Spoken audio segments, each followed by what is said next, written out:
A Través nace en 2009 dando maior entidade e autonomía á área editorial da AGAL, que desde principios da década de 80 publicou un amplo catálogo, a maioría da produción editorial en galego-portugués no noso país, de libros en galego internacional.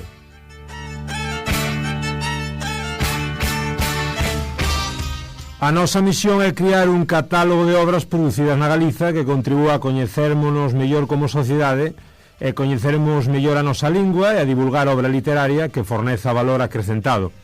Escollemos cada obra con mimo e cun proceso de avaliación dupla. Os orixinais son examinados por unha persoa da equipa e aínda por outra persoa externa, especializada na área de que a proposta trata. A estas dúas análises acrecentamos a adecuación ao noso propio catálogo e ao mercado disponible. Así, para alén do valor literario, o interese temático e o rigor do texto, ponderamos o valor comercial, o público albo, pontos fortes e fracos.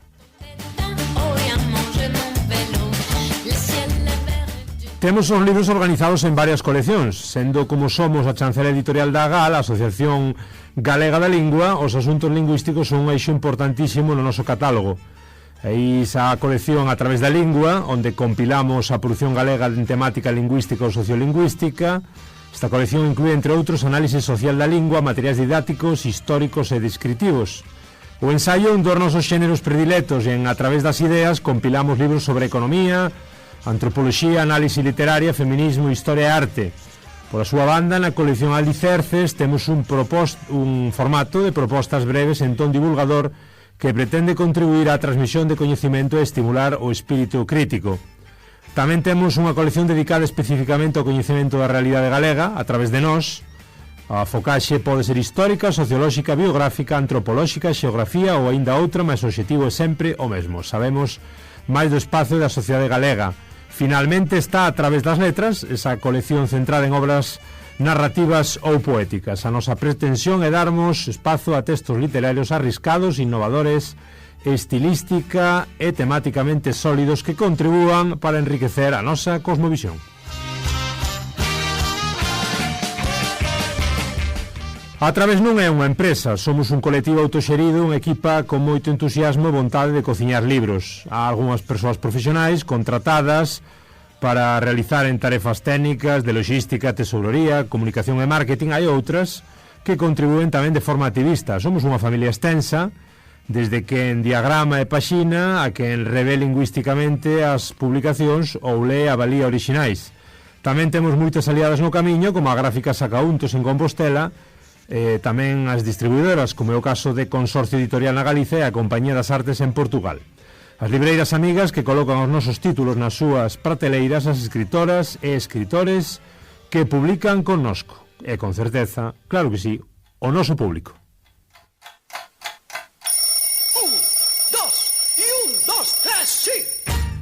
Este proxecto é posible grazas ás persoas que compran, recomendan, emprestan, que len moito, que presentan literatura, que trafican con libros. E moito en particular as persoas que fan parte do noso clube. O clube A Través conta con máis dun 100 de persoas que acumulan nas súas bibliotecas a maioría dos nosos títulos. A nosa escolla é publicarmos en galego internacional. O propio nome da editora indica unha vontade de ultrapasar a fronteira política e moitas veces mental que separa Galiza do resto da lusofonía. Para nós, a aproximación da Galiza e os países de expresión portuguesa é a demostración da vía reintegracionista como válida para marcar un padrón galego actual e útil que permita aprofundar nun verdadeiro proceso de normalización lingüística. O noso obxectivo editorial, por fin, céntrase na potencialidade da filosofía reintegracionista como saída viável para a recuperación e normalización da lingua galega na Galiza. Partindo desta focaxe, A Través Editora publica en galego internacional para os mercados portugueses e tamén galego para todas aquelas persoas que senten o galego como unha riqueza que nos liga con outras sociedades.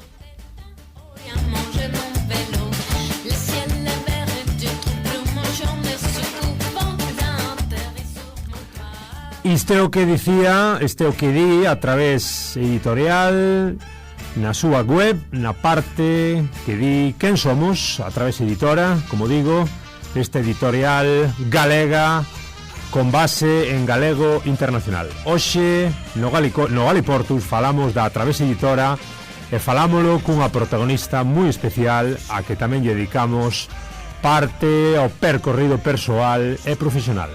Vamos xa con elo.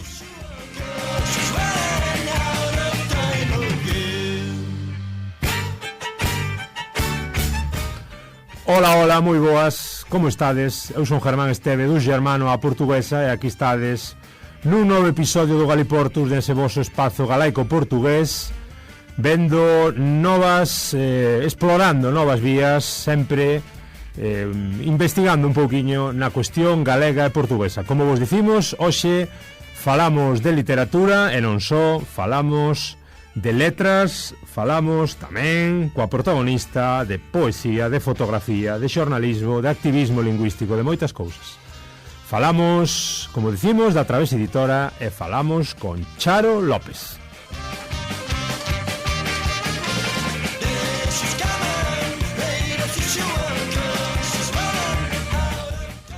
Benvidos e benvidas, como vos dicimos, é un placer tervos unha vez máis neste voso Galiportus, avanzando xa nesta segunda temporada con novos contidos. Hoxe temos unha compañeira cun percorrido, como decimos, moi interesante. Vamos falar con ela xa para que nos axude a un pouquiño a diseccionar o que é isto da Través Editora, tan interesante e desgraciadamente tan descoñecido aínda para moitos galegos, esperemos que cada vez para menos. Temos xa ao outro lado do fío a Charo López, activista, escritora galega, xornalista, fotógrafa, poetisa, natural de Boiro. Moi boas, Charo. Bo día, Xermán, que tal? Como estás? Pois moi ben, un placer terte aquí, obrigadísimo por a túa paciencia. Quixemos falar xa contigo outro día, ao final non puidemos, e como digo, é unha maravilla terte aquí no Galiportus. É unha maravilla para min e para a Través tamén, así, ademais, xusto Galiportus, non? É como un espazo que sentimos super acolledor, super acaído tamén para a nosa proposta, así, non? De conexión lusófona. Sí. Logo falamos un pouquiño, vamos facer como dúas partes na entrevista, falamos un pouquiño, evidentemente, da túa figura, que me parece interesantísima, mas comezamos un pouco por diseccionarmos a Través Editora. A Través Editora é unha editorial que acaba de, polo que acabamos de ler tamén na intro, nace no 2009, estamos xa pois neses 15 anos da Través Editora, publicando en Galicia Internacional, divulgando moitísimas obras para o público galego, como dicimos, en galego internacional. Como analizamos estes 15 anos, Charo? Pois que te parece? A verdade é que sí, agora estabas dicindo 15 anos e estaba eu como así asentindo que a cabeza pensando, wow. Sí. É verdade, sí. Sí. Pois eu creo que a valoración en xeral, polo menos así desde dentro, é moi positiva, non? Así a oportunidade de poder como conectarnos con tantos textos, distribuílos, difundilos, pois que estean aí disponíveis, non? Porque despois podemos tamén demorar e pararnos un pouco en cales son as fronteiras ou as barreiras, isto que tamén decías ti, pois igual até tan non é un proxecto tan coñecido, non? Habría que ver canto de coñecida xa en xeral é a literatura. Claro. Así socialmente, non? Porque xa en sí mesmo pois é algo que ten unha certa fronteira, sí, pero para nós son como pois moitas dúcias de libros que, de feito, máis de 200, non? En nestes anos que tivemos a oportunidade de editar e que para nós é unha riqueza colectiva, non? É así, sí, unha riqueza galega e internacional tamén, non? Aproveitando que collemos pois esa variante ortográfica do nosa lingua que pois común con o resto dos países da lusofonía. Por que a Gal, non sei se un pouco... bueno, tú eres moi nova, pero por que naquel momento decide a Gal lanzar a súa propia editora? Eu creo que o feito de darlle autonomía á editora tamén é un síntoma de boa saúde, non? Na Gal, como que ao principio o traballo podía ser máis todo conxunto, pero despois van saindo así como diferentes vías, igual que a GAL ten pois unha liña de formación, non? Onde se fan pois desde cursos no Porto, cursos OPS, que son como uns cursos así monográficos de portugués en institutos, formacións online, en fin, pois como que aí xa hai unha liña de traballo máis ou menos especializada. Hai outra como con proxectos particulares, pois que sei, as leituras continuadas, non sei se che soan, pero tamén se teñen feito nos últimos anos a GAL un traballo interesantísimo e super esforzado tamén en facer como unha especie de, bueno, un macroevento de leitura en alto dun libro que empezou co ano de Carballo Calero e coa obra de Escorpio, que continuou despois con non me lembro agora exactamente, pero me parece que era un libro de Xosé Saramago, pode ser, agora estou me liando. Bueno, en fin, este ano tamén un de Nelida Piñón, como proxectos así moi especializados, non? E dentro de todo ese volumen de traballo, pois aínda que xa a GAL como asociación en sí tiña feito algo a edición de algún libro, empezar a traballar con un equipo específico, Valentín Faxín é o director, non? E a verdade é que sería interesante tamén poder falar con ele nalgúna ocasión, porque guau, non? É unha persoa que é profesor de portugués na Escola de Idiomas e que de maneira activista está levando un traballazo de ter todo o proxecto editorial na cabeza, non? De coordinar unha equipa e de aí, pois, darlle, independentemente da GAL, digamos, non? Como que na travesa hai moita liberdade de estar pensando especificamente nisto e en termos como do libro en sí, non? En termos de calidade literaria, en termos de calidade ensayística, cando son ensaios ou así, non é tanto pois que sexa a editora da asociación ou para a asociación ou para editar os... porque había moitas veces no inicio, sobre todo, non? Que eu que sei, persoas reintegracionistas escribían un libro e mandábano e pensaban que pois por ser socias da GAL ou por ser reintegracionistas, pois ese libro ia ser publicado, non? E como que o criterio, como lías xa no principio, o criterio agora e o criterio na través de calidade, non? Intenté, polo menos esa é a aspiración, como ter un criterio de calidade literaria independentemente da norma, non? Digamos que a cousa é que o miolo sexa bo e despois pois, será en galego-portugués, pero aí como que se colleu, sí, un traballo máis especializado e eu creo que foi unha mellora. Sí. E nós tivemos o gusto de falar, bueno, Valentín foi profesor meu e temos moi boa relación, xa falamos con el pois no primeiro episodio do Galiportus hai xa máis dun ano. E falamos tamén con el sobre outro libro que sacara el a respeito un pouco de, bueno, a nivel gramatical e axudas un pouco para a nivel lingüístico en portugués para galegos. Sí, tivemos a sorte de falar con el e a verdade é que, como che digo, é unha maravilla descubrir xente, pois, cada vez que falamos con xente da GAL, con xente de Través, pois sempre estades aí dispostos para todo. Contanos un pouco, Charo, como é a túa ligazón coa Través?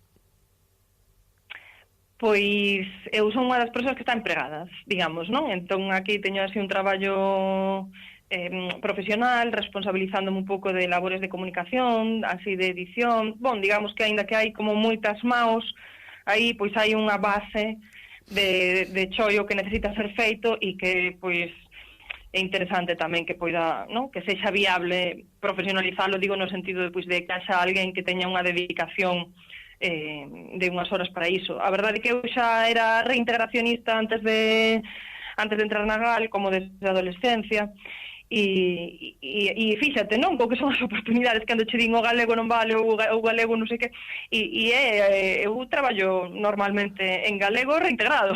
O gal é así como, quen mo diría, non? Cando no instituto vía aquelas pintadas e parecía que eso solo che iba a levar a prisión. ver que pois aí tamén había unha liña, non? Que a ver, evidentemente é relativamente, si queres, mínima, minoritaria ou que sexa, pero que é unha oportunidade tamén de produción cultural, de aprendizaxe. Sí, eu empecé a traballar na GAL primeiro a través do Portal Galego da Lingua como xornalista. Ainda estou facendo tamén contidos para o Portal Galego da Lingua, coordinando un pouco as publicacións, e a partir de aí, pois, entrou a oportunidade de facer máis traballos dentro da GAL, non? Este da editora, a verdade que é particularmente agradecido, non? É un traballo precioso ese de estar acompañando libros, ver como todas as fases do proceso, Bon, tamén identificar un pouco así como vai, non? Eso do campo editorial, ten o seu intríngulis, non? Ten tamén a súa complexidade, pois hai textos que chegan e que non chegan a sair publicados e que o mellor pois tamén xeran dúbidas, algúns que o mellor directamente non as xeran, outros que pois pasan un proceso de moito pulido, de moito retoque, de moita revisión, algúns que son pois unha xoia e xa chegan máis ou menos, sabes, así como finalmente se publican. A verdade é que é un chollo ben bonito, sí, o da A través. Un pouco das categorías que comentamos na intro, de nós, da lingua, das ideas, das letras, cal é a categoría que máis se che arrima ao peito, e por qué? Que pregunta tan difícil, eso é como escoller que fillo que es máis, non?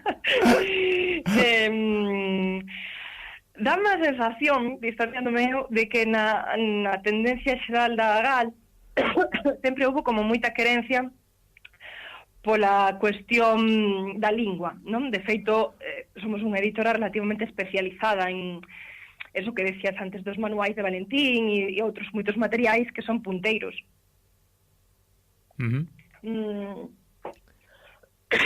Ai, perdón, que nada. Con tos. A min, cal sería a miña favorita? A ver, a verdade é que a min tamén me gusta moito a literatura. Digo, literatura máis... literatura máis clásica, non? Romance, incluso poesía, que prácticamente é un xénero pois moi minoritario que non temos, pero tamén hai algún libro moi interesante, eu creo, na editora, hai unha antoloxía, por exemplo, non? De literatura da lusofonía. Logo temos os nosos propios bestsellers, porque, por exemplo, os libros de Susana Arins, non? Tanto Seike como Cinco Curuxas máis recente, pois son libros que funcionan xeral, deses que funcionan xenial e que son deses que, bueno, que che quentan o corazón, non? A verdade é que eu agora mesmo, se tuvese que escoller un, pois falaría de algún dos últimos, así, das últimas novidades, porque sempre é a cousa recente, non?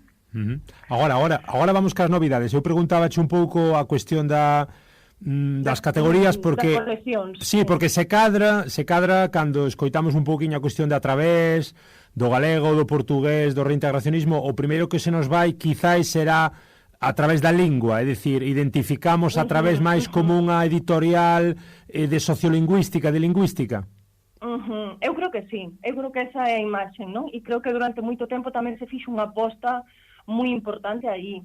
De feito, claro, está mal decírmolo nós, pero a mí dá a sensación de que os libros máis referenciais a nivel de análise da lingua, da norma, ortográficos, etcétera, A través hai libros, o sea, de unhas autorías tanto eso que falábamos de Valentín Faxín, como por exemplo a nivel sociolingüístico Mario Herrero, non? Que pode ser, sabes, é dicir, hai aí autorías e traballos científicos, non técnicos, sociolingüísticos e filolóxicos, eu creo que de muitísimo peso. O que pasa que, claro, efectivamente é un nicho, pois, sabes, hai aí unha certa fricada, non? De este tema tamén é como todos, non? Pero é un tema así como moi especializado. E eu creo que nos últimos tempos, e dado que somos tamén unha equipa relativamente variada, pois aparecen máis cousas, non? Aparecen máis cousas. A través de nós tamén é unha categoría,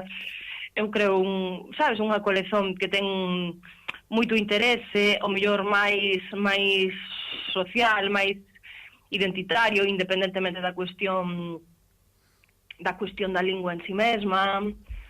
Ten habido aí, por exemplo, o libro, estou pensando, Un país a la gallega, de Beatriz Busto Miramontes, non? Que ademais tamén pois recibe un premio, que é unha análise así sobre a representación da Galiza no nodo franquista, un traballo super interesante. Alexandre Pérez Vigo publicou Do odio a parodia, o estereotipo antigalego na literatura española do século XVII.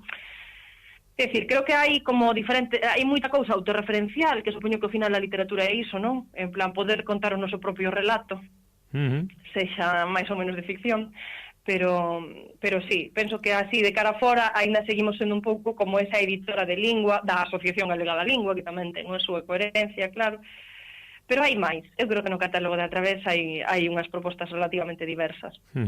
Un pouco, agora vamos cas propostas, pero non me resisto a preguntarche, digo, no relato un pouco e no debate a norte e a sur do Miño, que tanto nos gusta darlle voltas neste programa, pois estamos un pouquiño convencidos de que cada vez do lado galego pois están facendo máis cousas, que se está avanzando moito máis, tamén a perspectiva pois un pouco universalizadora do galego, ou do que sempre nos fixeron creer que era o galego un pouco isolado.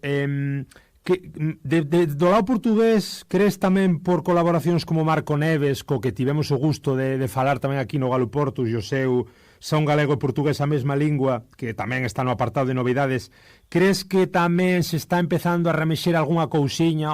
Están aí os galegos cunha editorial que publica en portugués?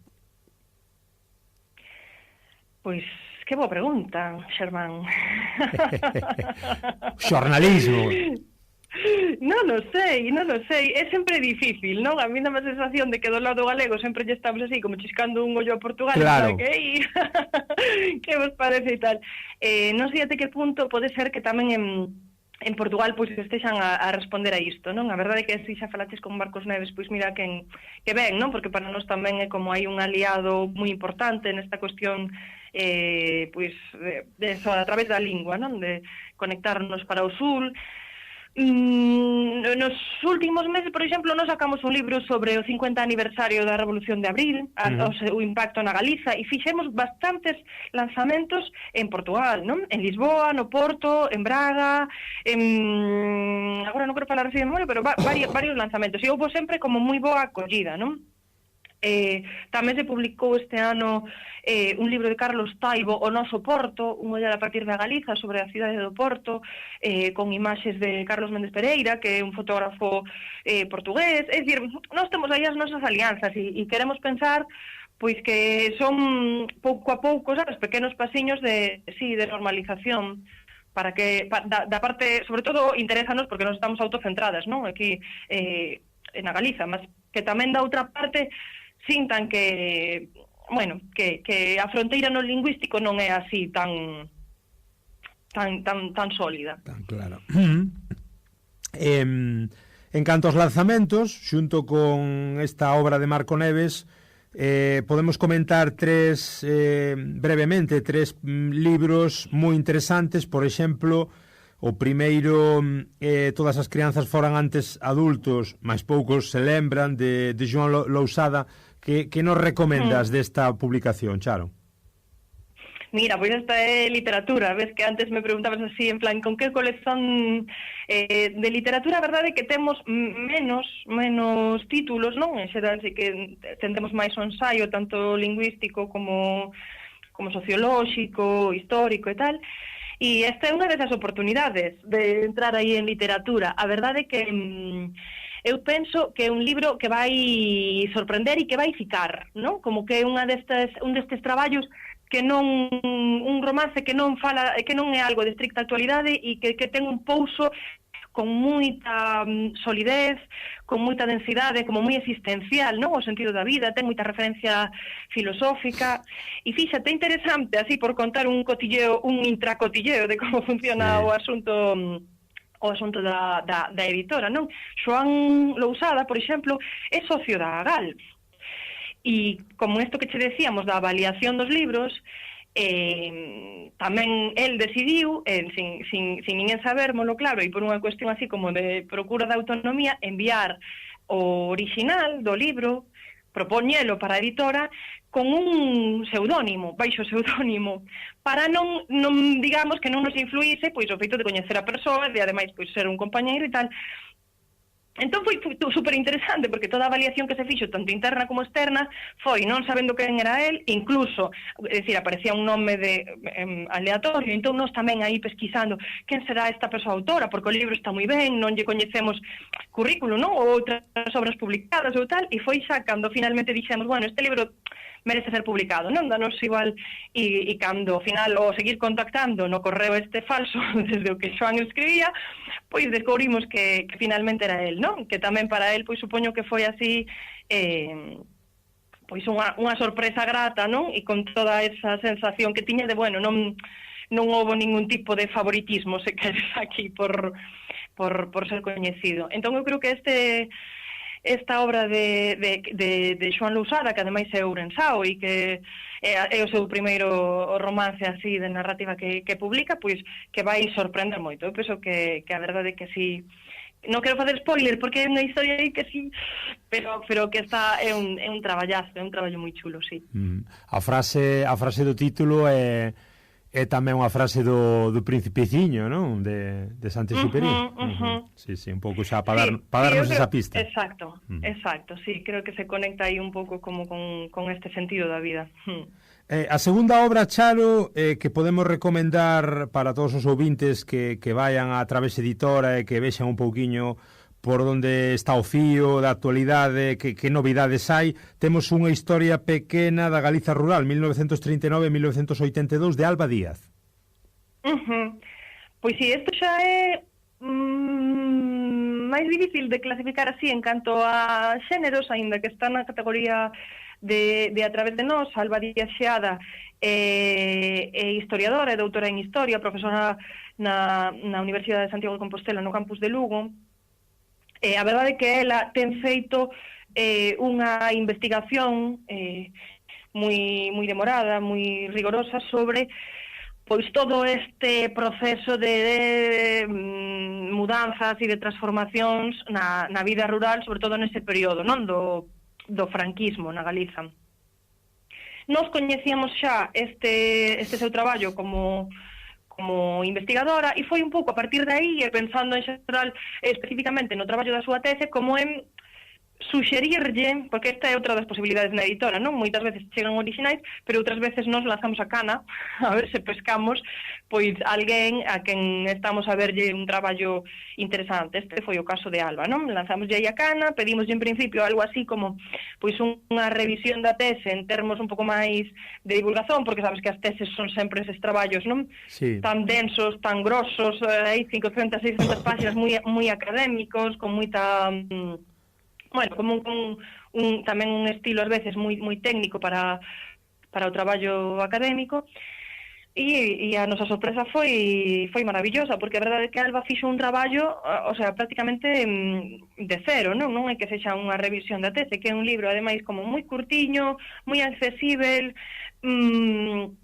moi descritivo, moi baseado, non? Como describe estas transformacións da Galiza rural nese período do franquismo? Pois moi baseado nas súas informantes, non? En todo o traballo de campo que ela fixo, non? Documentándose de como foi pois o proceso de desposesión do fascismo da sociedade tradicional galega, a verdade, non? Eu creo que é un libro moi, para ser un ensaio moi próximo do poético, respetando sempre o rigor, non? Pero bueno, moi emocionante con todas esas declaracións, non, das informantes da xente que viviu esa etapa e que non lo conta, non, desde o seu propio rexistro, desde como fala pois unha veciña calquera, non, nunha aldea galega. E a terceira de recomendacións, Charo, dentro dos lanzamentos, destes últimos lanzamentos, é a abolición do xénero para a súa expansión de Ira Ibris, tamén unha temática moi poderosa. Pois fíxate que tres propostas así últimas máis variopintas e diversas, Sí, a verdade, porque xusto coincidiu que ese libro de Ira é tamén así unha proposta relativamente infrecuente no noso catálogo, primeiro, sobre todo, por ser unha tradución, porque Ira Ibris é unha activista zaragozana, e ten feito moito traballo en relación así a cuestión de clase, non? E a cuestión dos feminismos, do movimento queer, e a verdade é que tamén é unha proposta, pois nos pensamos moi rupturista, moi como na liña emancipadora, si queres, non? Si pensamos un pouco como na ética da editora, non? De para que se fan libros, non? Ou que tipo de relato, cando digo eso de que pois ter o control da palabra, pois é tamén poder controlar o noso propio relato, non? En moitísimos sentidos, pois tamén incorporar esa liña, non? Como esa loita tan necesaria. Entón, desde aí tamén nos pareceu que era un texto que achegaba moito, que tamén se aplicou na Galiza, digamos, non? Que se coloca con un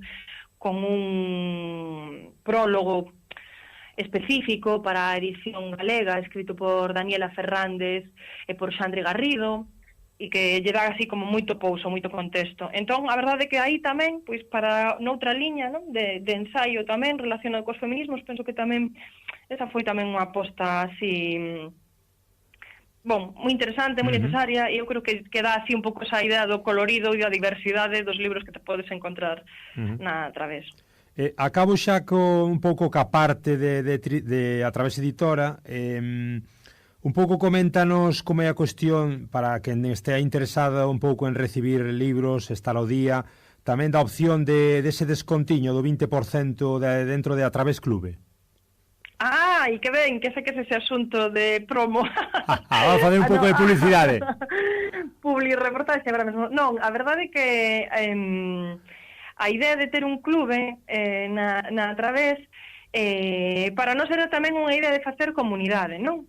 Primeiro, porque cada vez que sai un libro, pois nos mandamos un correo, unha newsletter a todas as persoas do clube e hai 0 compromisos.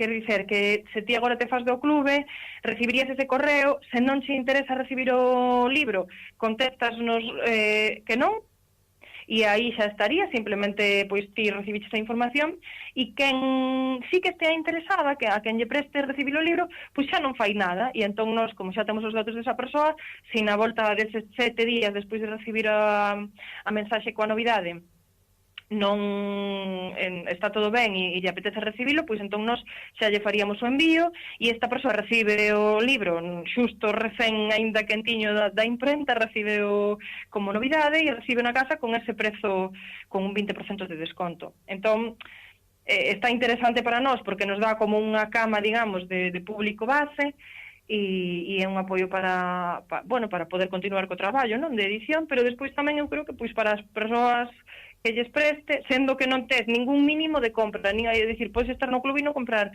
ningún libro, non? Tería simplemente que estar pendente de contestar que non o queres cando mandamos o aviso, pero sí, eu penso que para as persoas leitoras e para as persoas que tamén teñan así curiosidade ou vontade de ler en galego internacional, porque realmente se non vas a Portugal é extrañamente difícil poder acceder a libros portugueses, aquí mesmo de autorías portuguesas, é dicir, que tamén é unha lástima que ti queiras ler un libro de unha autora portuguesa e o teñas disponible en Allariz ou donde sexa na Galiza en español e non na versión original. Xa. E finalmente, Charo, como ves un pouco o futuro, así especulando e soñando un pouquiño, como vemos A Través Editora dentro de outros 15 anos? Ui! Como a vexo ou como a querería ver? Un pouco as dúas cousas no híbrido.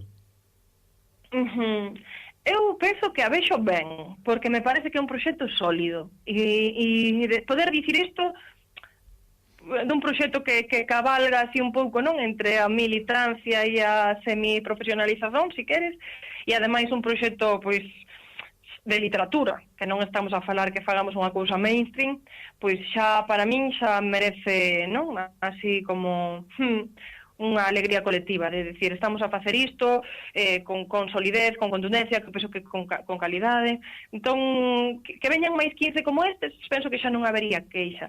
E que me parece relativamente realista, se queres, non? Así intentando ser máis ou menos agora, soñando, que se soñásemos, dá a sensación de que o resto do campo literario galego, que publica normalmente en Isolacionista, tampouco están bailando por aí de abundancia, non? E de folgura. Nese sentido, dá a sensación de que influe moito, pois, por exemplo, o acceso ao ensino, non? Que editoras que poidan vender libro no secundario, por exemplo, ou así. Supoño que se houvese unha introdución do portugués aínda como segunda lingua estranxeira ou que fose no ensino obrigatorio, pois aí podría haber, eu que sei, unha introdución tamén de libro portugués, no que podría ao mellor entrar títulos de outra vez, dá unha sensación de que, pois, non sei, eso podría ser así unha fantasía que digas, isto cambiaría moito a editora, sabes? Se houvese unha introdución no ensino maciza, non, de portugués, para que tamén hai a xente, pois, demandase máis libro en portugués ou en galego internacional, como lle queiramos chamar. Pero bueno, en todo caso, como nós temos traballado xa así como formiguiñas un pouco independentemente de contextos, non? Sempre con un contexto relativamente difícil, pois seguiremos aí con o noso músculo pedalando pouquiño a pouco. Claro que sí. Moi ben, escoitamos un tema que che encanta polo que nos contache, Charo, de Novos Baianos, acabou xorare. Continuamos un pouquiño agora nada, en 3 minutos ca túa faceta máis persoal e profesional. Ata agora. Obrigada.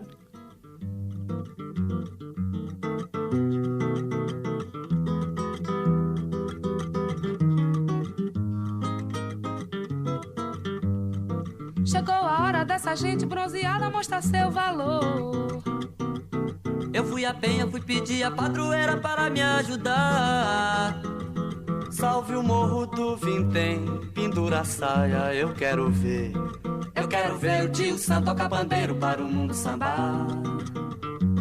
O tio Sam está querendo conhecer a nossa batucada. Anda dizendo que o molho da baiana melhorou seu prato.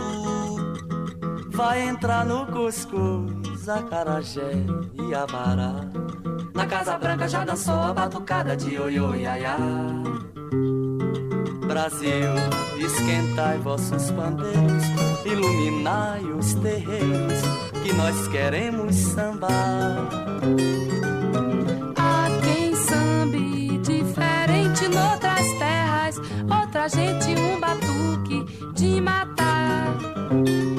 Batucada reunir vossos valores, pastorinhas e cantores, expressão que não tem para o meu Brasil. Brasil, esquentai vossos bandeiros, iluminai os terreiros, que nós queremos sambar. Brasil, esquentai vossos bandeiros, iluminai os terreiros, que nós queremos sambar.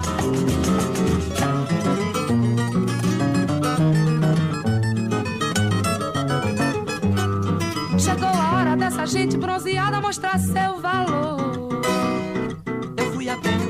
A padroeira para me ajudar. Salve o morro do Vintém, pendura a saia, eu quero ver. Eu quero ver o tio Sam tocar bandeiro para o mundo sambar. O tio Sam está querendo conhecer a nossa batucada. Anda dizendo que o molho da baiana melhorou seu prato.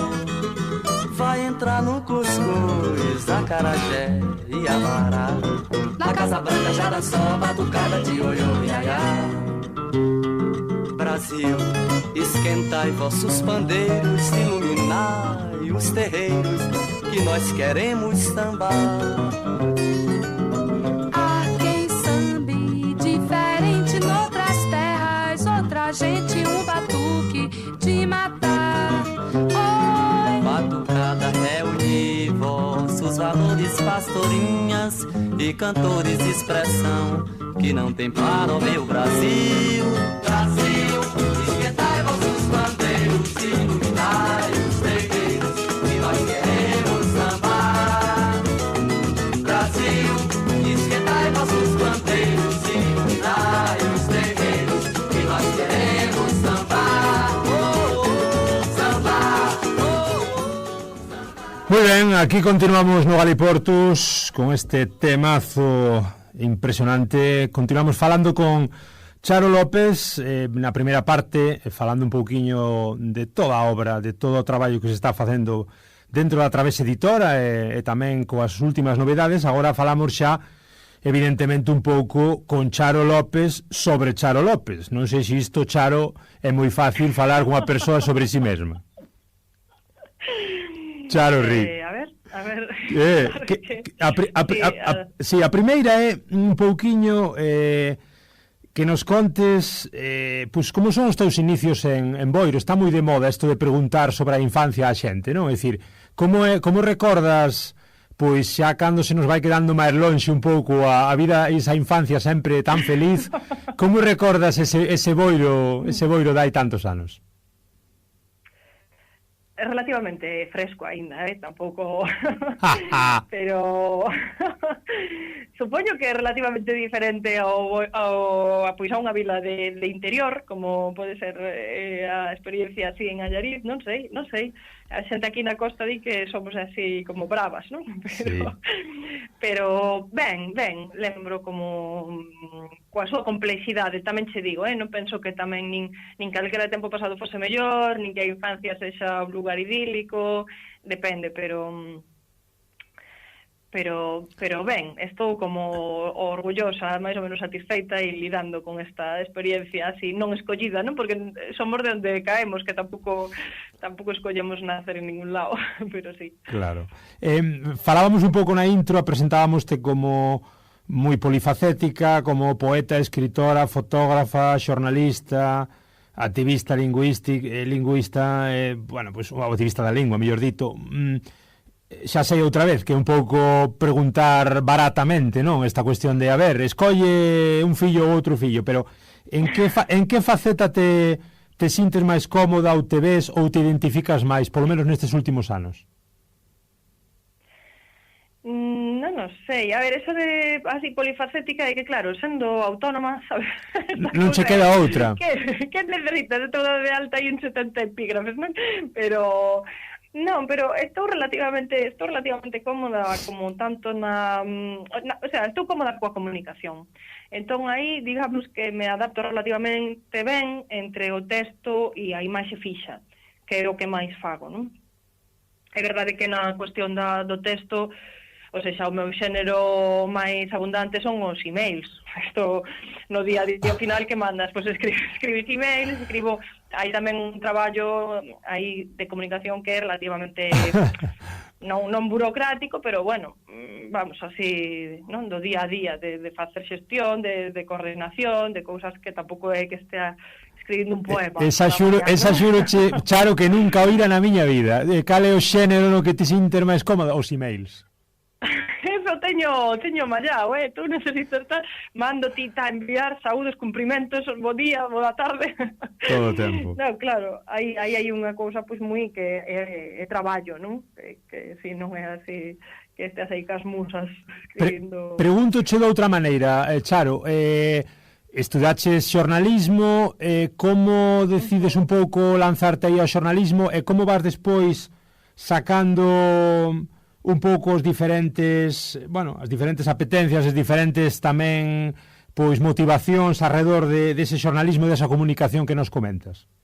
Bueno, eu creo que sí que o que tiña xa dende así relativamente pequena ou desde adolescente era como interese na literatura, no cultural, non? Entón, dá má sensación de que ás veces pois moitas decisións do noso camiño teñen que ver co contexto, non? E cas condicións, cas posibilidades, non é só non ten tanto así que ver co individuo, co vocación individual.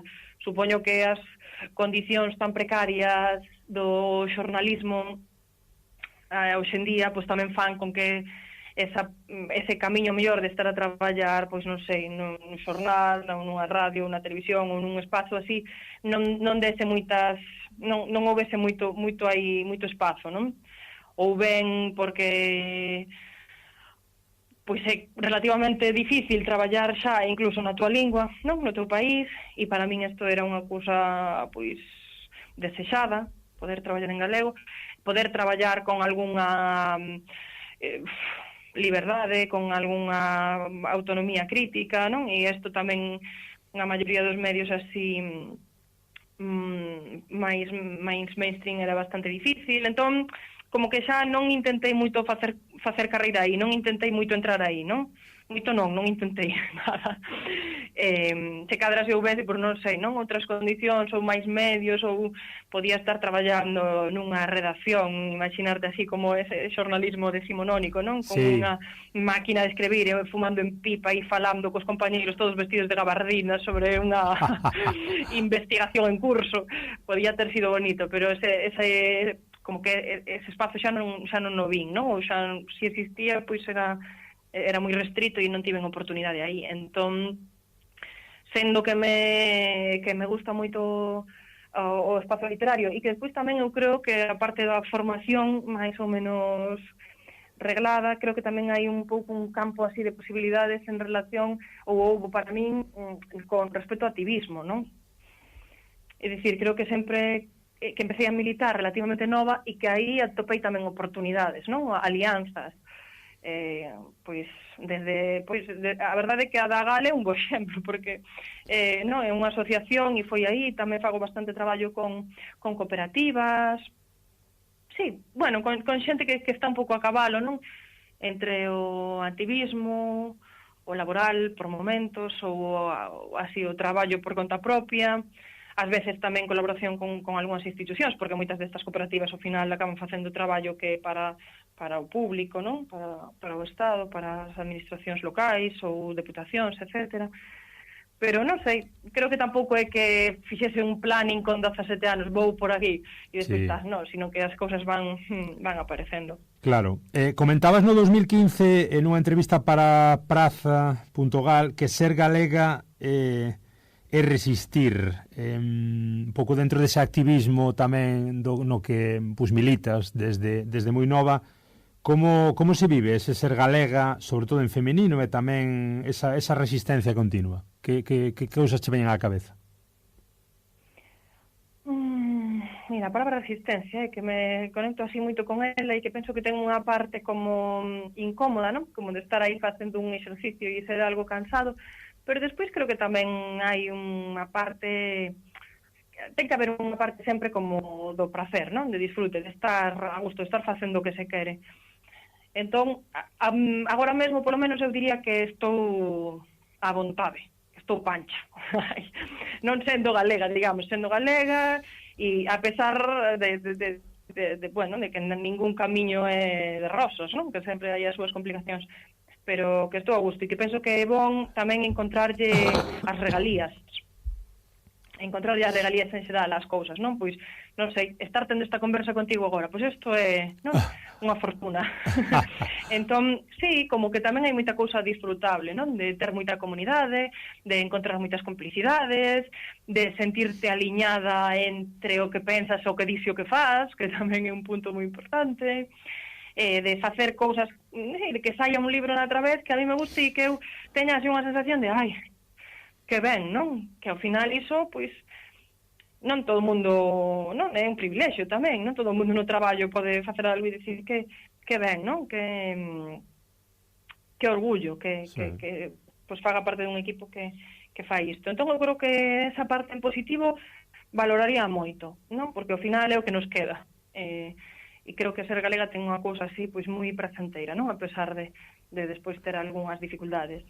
Despois, claro, a resistencia tamén ten que ver con, bueno, pero hai que peleala, non? Hai que peleala porque senón borrannos, non? Hai que peleala porque senón, pois, bueno, así, a perspectiva máis españolista e centralista, non? Do Estado, pois apagaríanos, a ultradereita, o capitalismo gore, non sei que acaba con... Entón, demos así unha voz de socorro nos últimos meses e a verdade é que se incorporou un grupo importante de xente, non? Que decía pois que xa é un proxecto referencial, que, olla, que o mellor en Novas da Galiza daba para un Galiportus independente, Desde logo.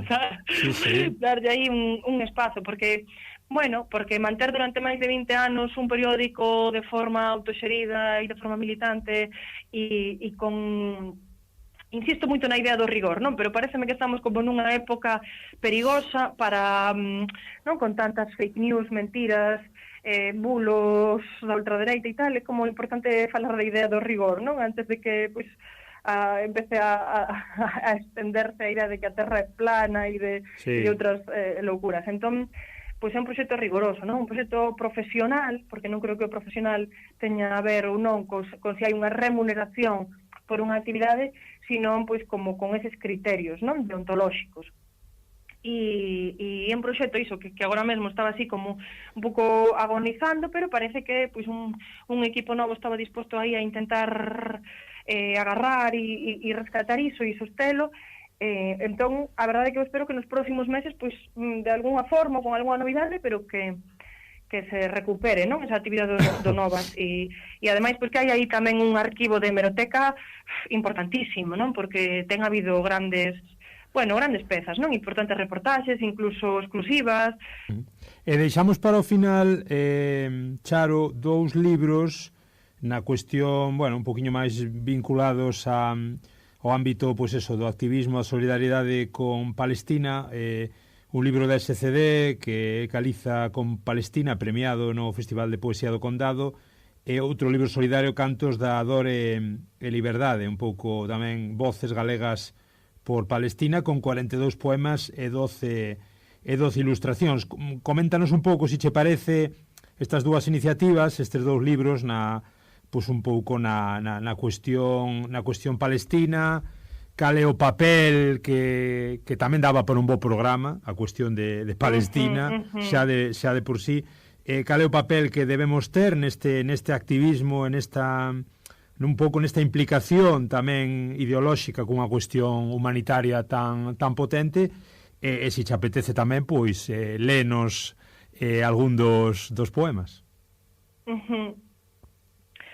Pois a verdade é que estes 2 libros que comentas, estas 2 publicacións, eu penso que teñen que ser referenciais do ano en curso, non? Así, xunto con, pois eso, máis de 1000 concentracións e moitísimas outras iniciativas solidarias que ten habido desde a Galiza, non? Porque creo que habería aí como 2 puntos. O programa que dices tú potencial sobre a situación na Palestina, e outro, que é outro tema ao final, non? Que é a solidariedade galega con Palestina, non? Que se pode ou que se está facendo ou que se debería facer desde aquí. Entón, limitando moito, porque creo que deberían e debemos seguir facendo moitas outras cousas, non? Pois estas 2 pequenas publicacións para min tamén teñen aí o seu valor, non? Si isto está pasando, debería de ser transversal, non? De tocar todos os espazos, porque ao final, como podemos estar vivindo normalmente se está vendo un xenocidio, non? Mentres ti máis estamos a falar aquí agora. Sí. Entón, non creo que sexa o poema o que resolva a cousa, pero creo que o poema tamén debe estar aí. Non? Xunto con moitas outras loitas. Entón, pois para min a verdade é que foi unha alegría, non? E así unha honra que me convidasen tanto para Cantos de Dor e Liberdade, está publicada por Tempo Galiza, que ademais pois todo recaudado vai para a UNRWA, donado na íntegra para poder traballar ali directamente no terreo, en particular en Gaza.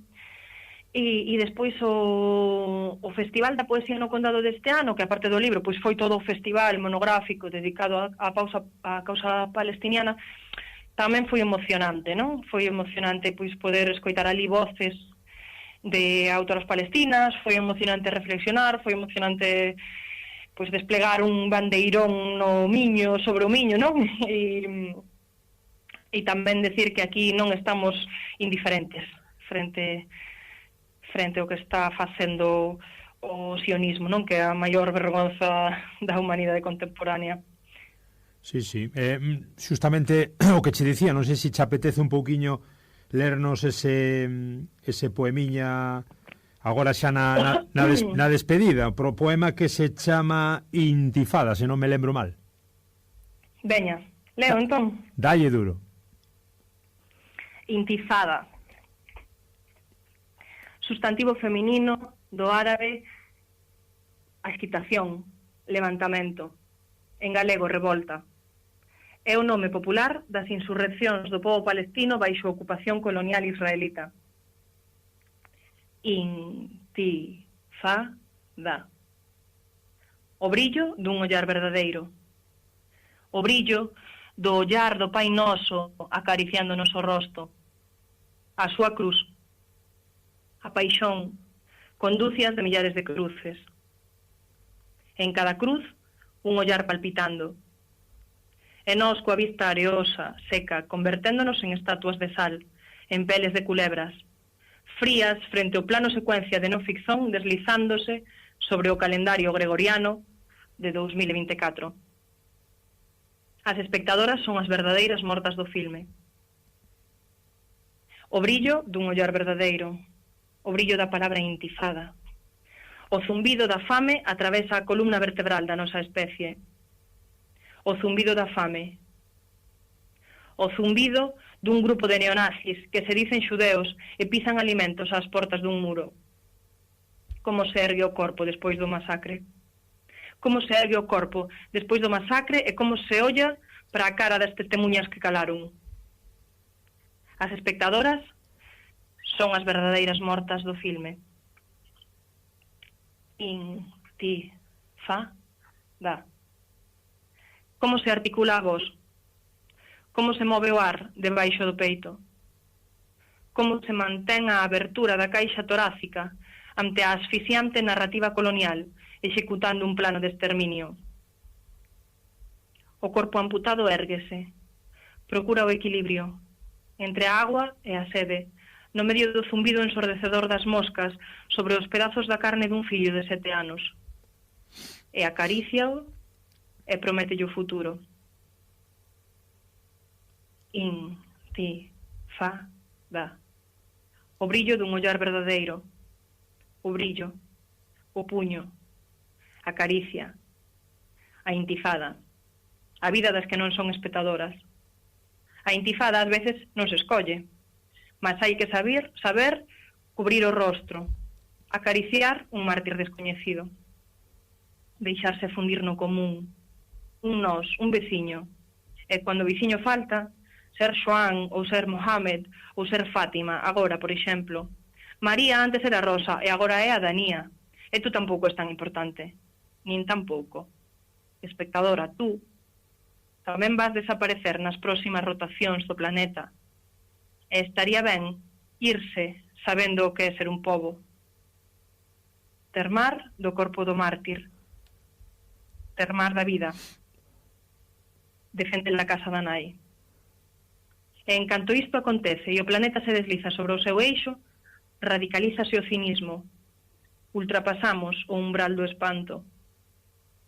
No asasinato, co golpe dunha caixa de comida humanitaria lanzada do ceo entre as bombas. Morrer precipitándose do tellado dun edificio en ruínas e flutuar no ar como se fose un príncipe, como se fose o obreiro tropicalista que viu caíndo Chico Buarque. A cair, varios rapaces, a cair en canto tentaban resgatar unha caixa de axuda humanitaria. Bebeu e soluçou como se fose un náufrago. Afogado deste noazón a mergullar na praia, puxando o arrastre para traer cara a beira un deses lotes de axuda humanitaria. Morreu na contramão, atrapallando o público. E en cuanto iso acontece e o planeta se desliza sobre o seu eixo, intifada. Un neno de 10 anos a colocar as maus como unha cunca invertida, como unha cúpula sagrada, a facer un parasol. Ofrece unha sombra sobre os ollos do seu irmão menor, defunto e amortallado no colo do pai, exhibido ante as cámaras, entre o Mediterráneo e o Xordán, nesas horas de sol en que sedimenta a infamia. O neno criou coas maus unha cúpula sagrada. Parece un fotograma dun filme de Kiarostami. A sensación onírica, a beleza, o amparo desas mans pequenas. O amparo desas mans pequenas frente ao pesadelo de amputacións e militares a sorriren en selfies entre detidos de xoellos cos ollos tapados, queimaduras, bridas apertando moi forte os pulsos, violacións con armas de fogo. O amparo desas maus pequenas frente á neurose sionista. Unha cúpula sagrada, feita coas maus do neno, a deseñar unha caricia para os anxos.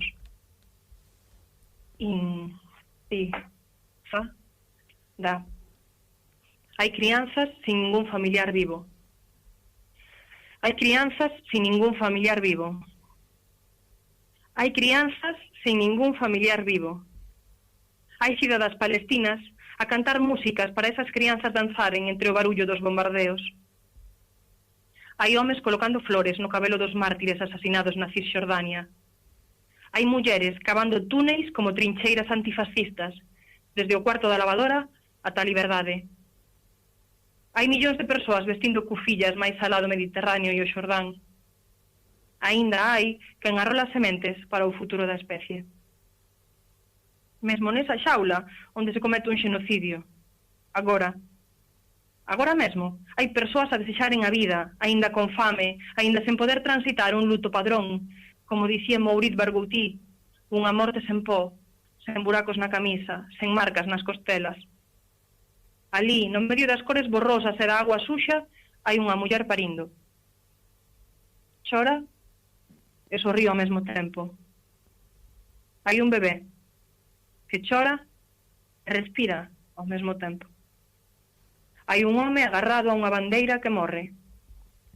Hai unha vella abrazada a unha oliveira que renace. Intifada. Ali está paríndose o mundo do futuro. Repite conmigo. Intifada.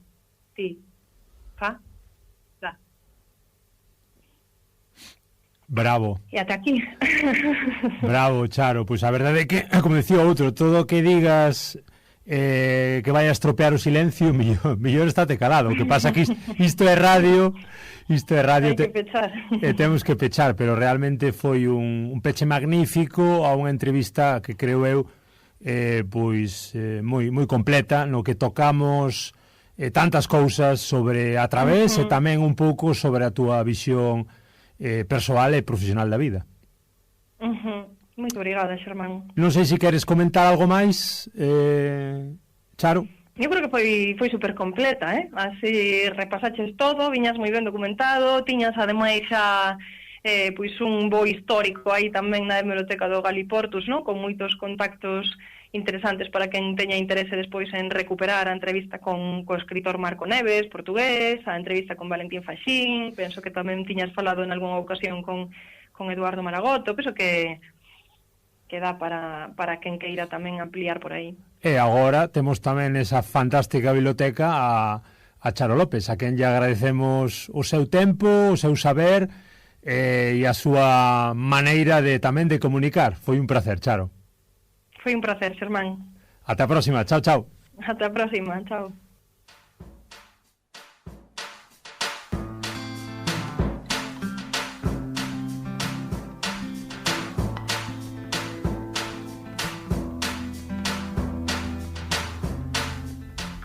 Pois ata aquí este episodio tan interesante con Charo López. Aproveitamos, matamos dous paxaros dun tiro, falounos de A Través Editora, tiñamos xa algunha entrevista con xentiña que escribiu para A Través, pero gustábanos unha visión un pouco máis holística, máis global do que a propia editora, que eu penso que merecía un espazo tamén aquí no Galiportus. Como digo, está A Través Editora, achegando pontes entre Galiza e a lusofonía, con libros de actualidade, libros de sociolingüística, mas tamén libros de cultura, de feminismo ou de historia, libros que son moi interesantes, de temáticas diversas. Recomendámosvolos desde xa. E tamén, como dicimos, estes minutos con Charo López, unha persoa moi interesante, vinculada laboralmente a Través Editora, e tamén con proxectos alrededor da poesía, da fotografía, do xornalismo e do activismo,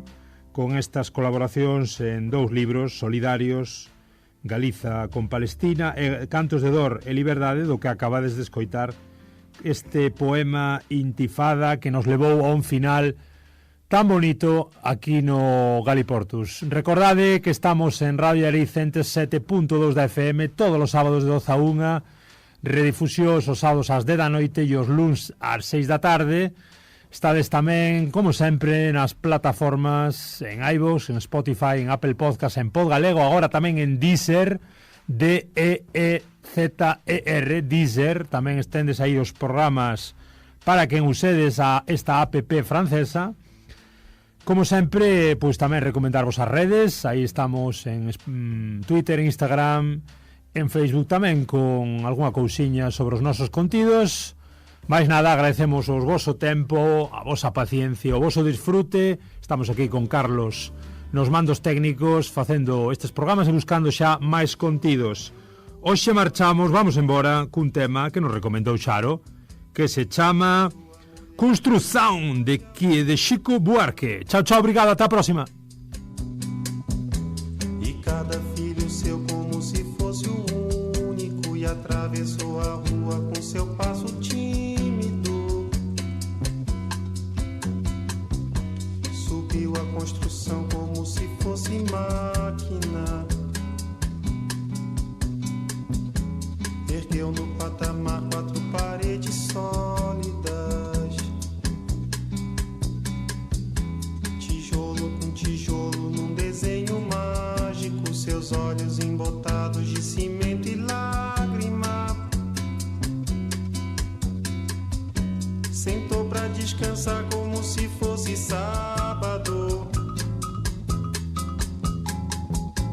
Comeu feijão com arroz como se fosse um príncipe. Bebeu e soluçou como se fosse um náufrago. Dançou e gargalhou como se ouvisse música. E tropeçou no céu como se fosse um bêbado. E flutuou no ar como se fosse um pássaro. E se acabou no chão feito um pacote flácido. Agonizou no meio do passeio público. Morreu na contramão atrapalhando o tráfego.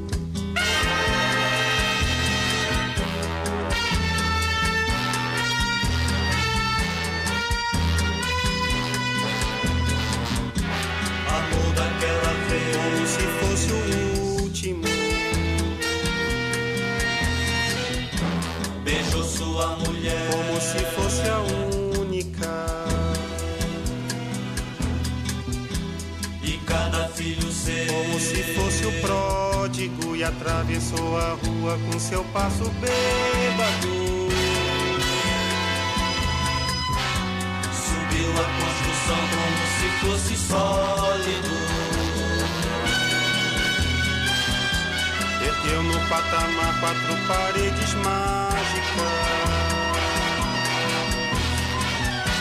Tijolo com tijolo num desenho lógico. Seus olhos embotados de cimento e tráfego. Sentou pra descansar como se fosse um príncipe. Comeu feijão com arroz como se fosse o máximo. Bebeu e soluçou como se fosse máquina. Dançou e gargalhou como se fosse o próximo. E tropeçou no céu como se ouvisse música. E flutuou no ar como se fosse sábado. E se acabou no chão feito um pacote tímido. Agonizou no meio do passeio náufrago. Morreu na contramão atrapalhando o público.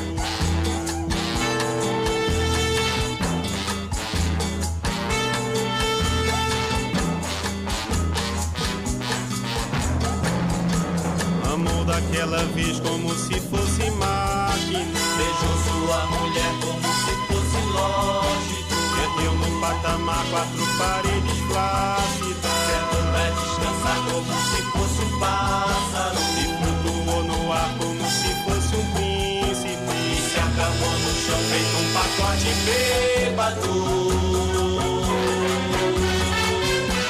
morreu na contramão atrapalhando o sábado.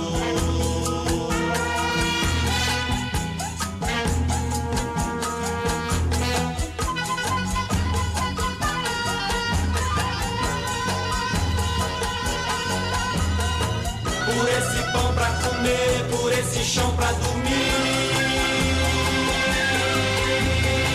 a certidão pra nascer e a concessão pra sorrir, por me deixar respirar, por me deixar existir.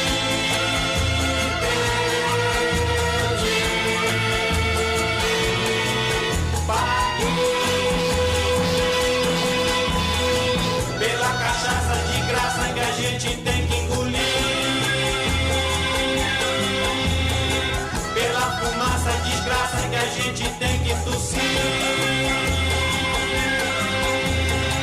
pelos andames pingentes que a gente tem que cair.